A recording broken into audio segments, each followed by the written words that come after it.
everyone, it's me Megs, and yes, I am back with another video, girl. It's been a while, right? It's been a long time, but I have a reason for that, and I'm gonna be sharing with you guys about where I've been and what I've been doing. But today's video is a video that I realized I've never made, and I felt like, Megan, why didn't you make this video? Because it makes sense. I've never made a video about where do we even begin on our hair journey if we want to start one, if we want to start taking better care of our hair. Because you know what? I'm just a girl in 2008, right? I'm just a girl in 2008 that decided to go for it.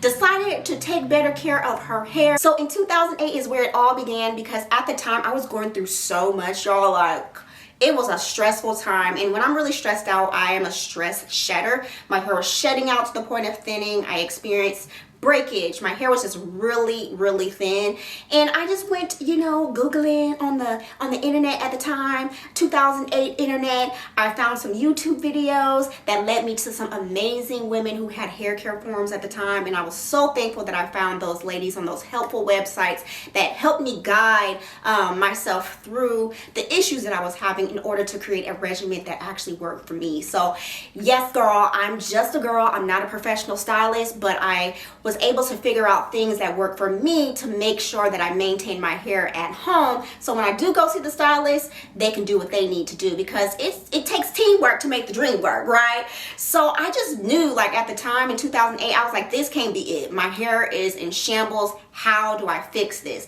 And I realized here, I'm like, I've never made a video about how do you even begin a hair journey. So let's go ahead and get into the gist of it all. Like, where do we begin? So I'm here to talk about it. So first things first, I identified what was wrong and what I wanted to fix, right? So my hair was excessively shedding to the point of thinning. Now, shedding does happen on a daily, and it is normal. You can shed up to 100 hairs at a time.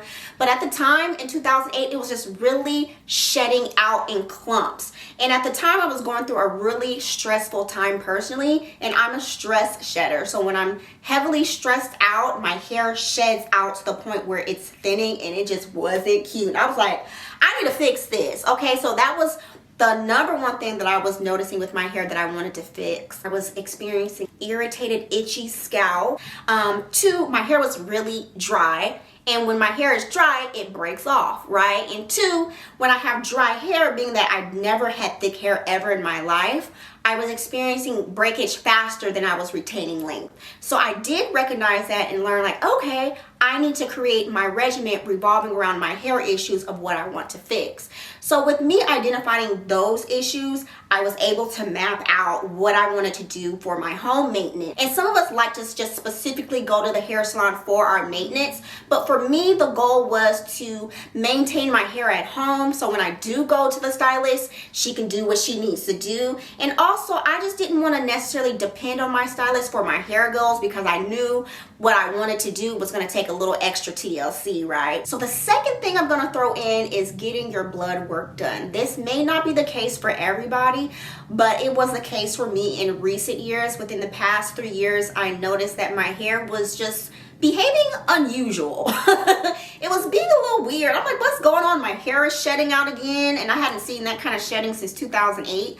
And I reevaluated my situation as well and got some blood work done. So a lot of times, some of the hair issues that we're experiencing could be health related, and we could have some deficiencies going on that we aren't aware of. So I feel like getting blood work done, say if you notice that your hair is behaving differently than usual and nothing that you do is working that used to work, get some blood work done. Get that physical to see, like, where are my levels, because that can also cause some hair issues too. I know for me, I found out I was anemic and that tore me up, girl, from up to down, sideways, all the way around. So once I figured that out, I was able to move forward to do the next step. Number 3, review your diet, because diet plays a huge role in our hair care as well.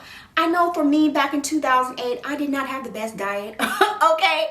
So that was a big thing that I noticed. Even fast forward to 2022 is where I experienced a health-related setback. My diet was one of the issues of why my hair was basically in shambles. I was deficient in vitamins and nutrients, and my diet was horrible. So those two combined for me caused a lot of my hair care issues, because I've always kind of had a routine, right? But if you notice things that you normally do with your hair care routine and it used to work and it's no longer working, kind of review your diet. Like, what am I eating? What am I putting in my body? Because healthy hair does start from the inside out. So definitely review that, y'all, okay? So the next thing you want to do is review your daily styling, okay? So what does that mean? Are you wearing tight ponytails? Are you pulling your hair really tight in certain styles? Is it a lot of tension on your hair? What kind of products are you using that could be causing some issues? So you kind of like want to review all of that. Are you using fine tooth combs to rake and detangle through your hair instead of using a wide tooth comb? Are you moisturizing it? You know, what are we doing? Are we washing our hair only once a month? But then again, sometimes that does work for people. So you have to kind of like review everything that you could possibly doing that could be giving your hair harm. Like, for example, for me, I was using a lot of heat in 2008, and so I had to stop doing that because my hair is fine. I don't have thick hair, so I had to cut the heat out. I just had to review certain practices, even like how do you detangle your hair? Are you using a wide tooth comb and starting from the bottom and working your way up in smaller sections? So definitely like review all of that, and you can really kind of like fix a lot of things just with that alone. Are you wearing your scarf at night? Is your hair always dry because you're not tending to it? Are those protective styles actually causing more harm than they are good? You just have to look at the overall picture of what you're doing with your hair. Also, review your hair care routine, right? How often are you doing certain things? Are you conditioning your hair with every shampoo? Are you moisturizing your hair? So it all goes back to, okay, like, what is my routine and how can I fix it? If you kind of realize with yourself, like, oh, I wash my hair but I never condition it, that could be something, right? So it's like little things that you can kind of add to your routine to fix a lot. So say, for example, in 2008, I realized at the time I was only washing my hair twice a month. Yes, girl.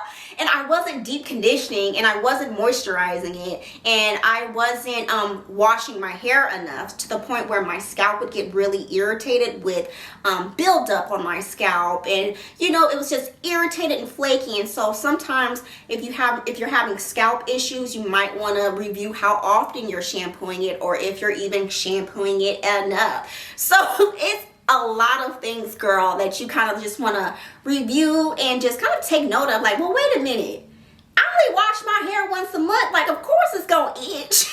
Of course it's gonna itch, you know, or I haven't deep conditioned my hair in a really long time.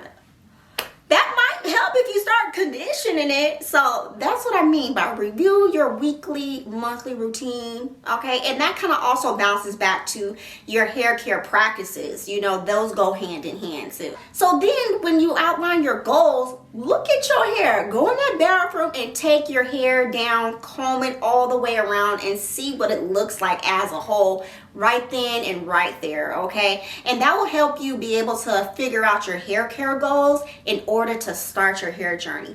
So your very first day before you start anything and you decide like, okay, I'm gonna get to this hair care journey, take pictures. So this is going to help you be able to monitor what you're doing with your hair care routine in order to know if it's really working. Document everything. Take pictures once a month. Take pictures every few months.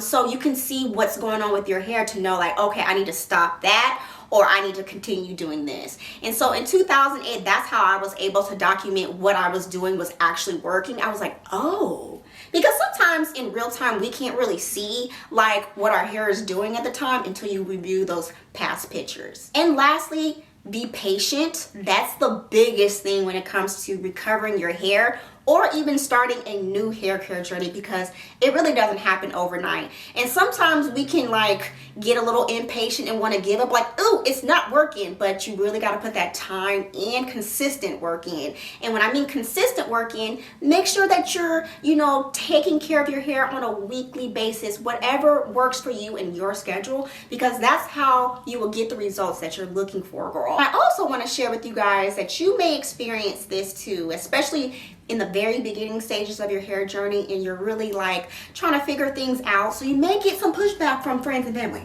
Yes, you will. I mean, I did. I got a lot of, I don't know why you doing all that to your hair, all that conditioning, all that moisturizing, your hair gonna do this, your hair gonna do that. But watch, you remain consistent and figure out what works for you. It's gonna start to turn around, and the girls are gonna be like, what are you doing? How did you do it? I know when I really got good into my hair journey and I was actually starting to see results within like 2 years, I was like, whoa, my hair really looks really good. And I went to my stylist and she was like, what are you doing? Your hair looks amazing. So a lot of the things that you may figure out that work for you may not be something that is traditionally like thought of, especially in the hair care world. But as long as it works for you, that's all that matters. And don't listen to the outside noise. You know what you want to do and what you have in mind as far as your hair care goals. Okay, I just wanted to let you know that. Don't listen to the haters. It definitely pays off in the end when you're super consistent.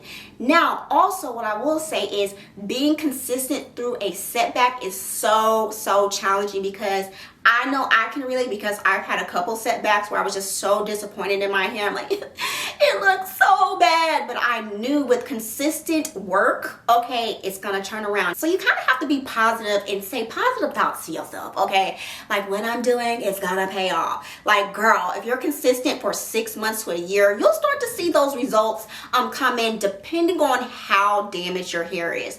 So with all that being said, this is kind of like my checklist on what I do for myself in order to start my hair journey like I did in 2008, or to recover my hair, which, girl, you know I've had a couple setbacks and recoveries, and it works. It really works. Now, what I'll say is what works for me may not work for someone else, but with a hair journey and with this hair care community, things that you see other people doing may work great for them, but it may not work for you. So even in the beginning of your hair journey, you may be trying a lot of different products. You may even become a product junkie, but it's gonna take some time for you to figure out products that work for you, products that don't work for you. And you know, that takes some time and patience as well. So yeah, y'all, I hope this helps you out. I am super excited to begin my hair care content here again, because I took some time off to figure out what was even going on with me, girl. And it was a lot going on with my anemia and hair care, and it made so much sense once I actually figured everything out and got to the root of it, okay? So if you guys do have any questions for me, feel free to ask me. I am so happy to still be here and still help you guys, because you helped me as well. So as always, thank you so much for watching, and I'll see you guys in the next video.